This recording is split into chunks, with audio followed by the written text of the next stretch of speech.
Good evening, or morning, or afternoon. It is the covideo from Morningside Avenue. This is live from the bunker. My lovely wife, Tony, is my audience. I am your host, Rob Morse. I have a few notes here we're going to go over, and this is part 2 of a God knows what series. So let's see where we're at. One thing that I had written down here that I noticed is that it used to be really bad for a comedian to phone it in. Now what? What do you call it? I don't know. Also, a note for you people, when you are out walking, I found a good place to go. Always walk on the grass in a cemetery because people are always 6 feet away from you. It's just something to remember. So welcome, covidians and self-proclaimed non-essentials. I'd like us all just to inject a little more humor into our lives, and a little less disinfectant. Don't believe the higher ups. I'm close to that age where, I'm at the high risk. And this is kind of concerning me because, a lot of you guys are young, you're the younger generation, your generation, I'd call you hashtag, To give you an idea where I'm at, I'm kind of halfway between skin tag and toe tag. So things are closing in. To me, Facebook, mugshot album at the police station. IP address, location of the nearest bathroom. Live streaming? Well, of course, it's what happens when you don't make it to the IP address in time. Everyone in my era would know that. I also started it's a new game I do daily. It's called For a Night. That's how many times I get up to go to the bathroom. Yeah. To me, a success is getting up with a dry diaper. Oh. All this obsession about urination makes me realize now I know why they call it the golden years. You see, the golden because of the P, you see. Anyway, I found another little note too. Here's something they don't tell you about being an old fucker. It's a whole lot of old. Not a lot of fucker. And then here's a FY public service announcement. In West Duluth, the Swingers Club has not let up the social distancing, and they've had meetings every month. Yeah, now there's a big breakout of covidia. And before the pandemic, don't you remember when CBD was the big thing? It was CBD this, CBD that. Society was kind of torn. It was like either people really liked it or people hated it. And I'm telling you, I was the one that hated it. And I'm talking about CBD, craft beer dudes. Where are they now? Seriously, the pandemic. Here's what I think. I think it's Howie Mandel's worst nightmare. Yeah, I'd tell you what my worst nightmare is, but that's another term. I mean another story.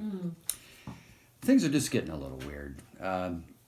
All this closed-in time has changed people. Like it can bring you closer together. It can make you realize stuff. Like my wife and I, we spend a lot of time together, and we realize that we share a lot of chemistry between us.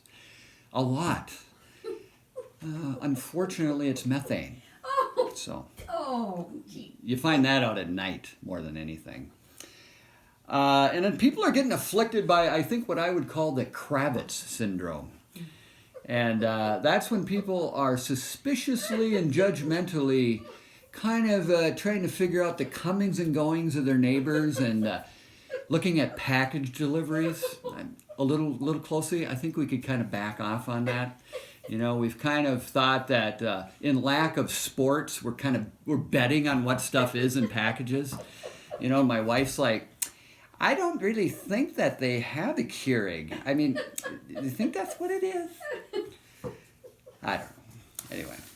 But, it's really changing our relationships and our dynamics in our families and stuff. And it's either can go good or bad, like I've said. Like, But I'm thinking a lot of it now, it's turning families a little, they're a little less from the Joneses and a little more of the Mansons. Oh. At least that's what I've noticed. The quarantine, in this quarantine time, we should be able to exercise all we want. And with all the time people have had, all the exercise that people should have gotten, you guys should return to work in prison yard shape. 187% beef. I'm going to get a tattoo, a prison-like tattoo to kind of commemorate this time we've had as shut-ins. And it's going to be a lot like those ones where they have the tears by the eyes. That's the one I'm going to get. I'm going to get a bunch of them. It's almost going to be like a waterfall. It's because I'm getting one for every hour I had to kill. No. You see. I was just kidding. Here's my actual tattoo that I'm going to do. There it is. That's the social distancing tattoo. It's 6 feet apart. I'm not quite sure where I'm putting it on my body, but I'll figure out a spot for that. And COVID has really kind of become the invisible fence for humans. I go outside and I feel like a dog looking at other, I kind of walk to the end of my property and I wait and I see other Homo sapiens walking by and I get all excited and I walk down there like, all right, what are you guys doing? Where are you going? And they don't seem to be as excited about it as I am. And people have been asking us if we need any help over at our place, probably because we look like we're oldsters. And to you people outside, I mean, there's two parties of people. Everything seems to be split.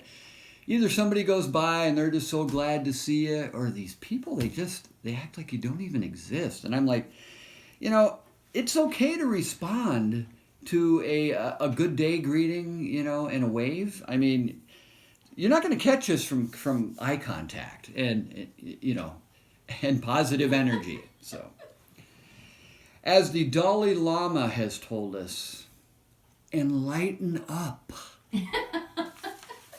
But I've been feeling a little, even though I've been trying to be enlightened up, I've felt a little depressed, and I think a lot of people have. And so I got online and I decided I'm going to have to find a life coach.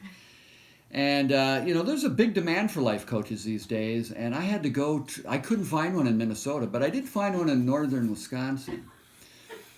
And I got this guy, he's kind of on a budget. His name is Ari Mackey. And he told me, when I told him what I felt like, he said, "Multi cheeses.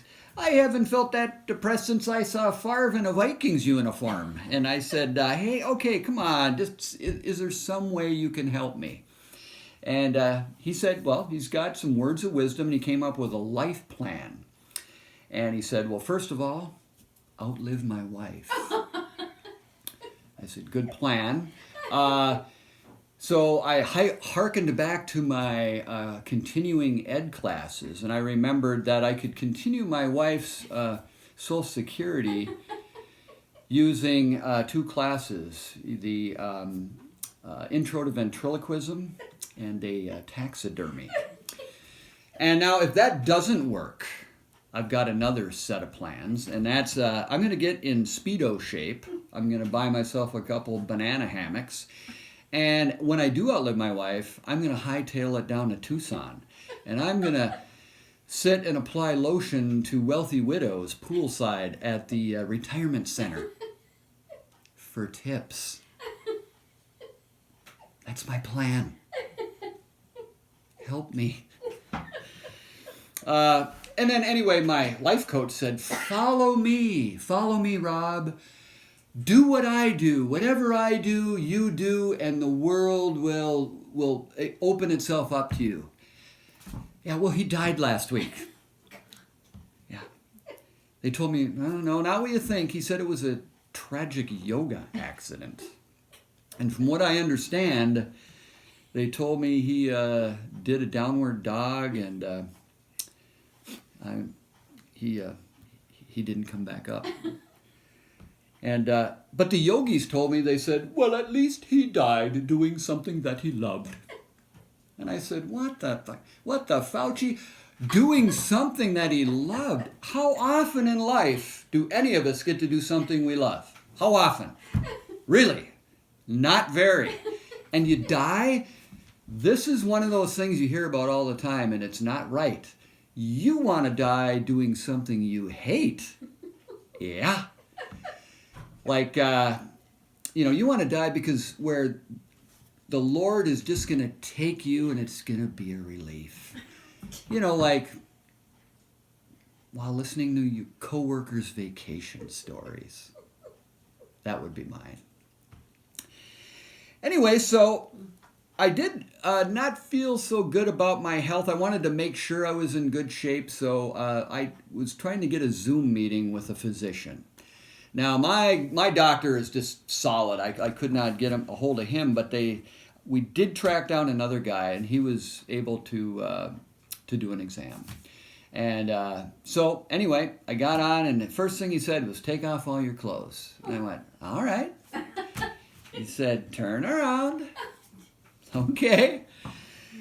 And then he said, let me look at you real close, all the way up, head to toe. Okay, I've done it. Like I told you before, I've been an altar boy. I know the rules. So I did that. And then all of a sudden he said, hang on a minute, and his screen went black for a while. And I thought, well, obviously he's just figuring out what my exam results are. And he popped back on about a minute later, and he said, I've got a diagnosis for you. You've got a bad condition. You've got a horrible case of irritable wife syndrome. And I said, what? And he said, yeah, here's what you got to do, though. You've got to social distance. And he said it should improve. And he said, but I'm sorry to say that it's probably going to come back in the fall. And it might be worse. So anyway, what I want to do is my wife's got a question. Yes? Yes, well, wife? I think you should lose that joke. Oh, she said I should lose the joke. All right. Good feedback from the people in the audience. I'm just going to leave you with this. The world is our oyster, and our oyster has really decided to clam up. So that's the pearl of wisdom I'm going to leave with you today, and I will talk to you next time.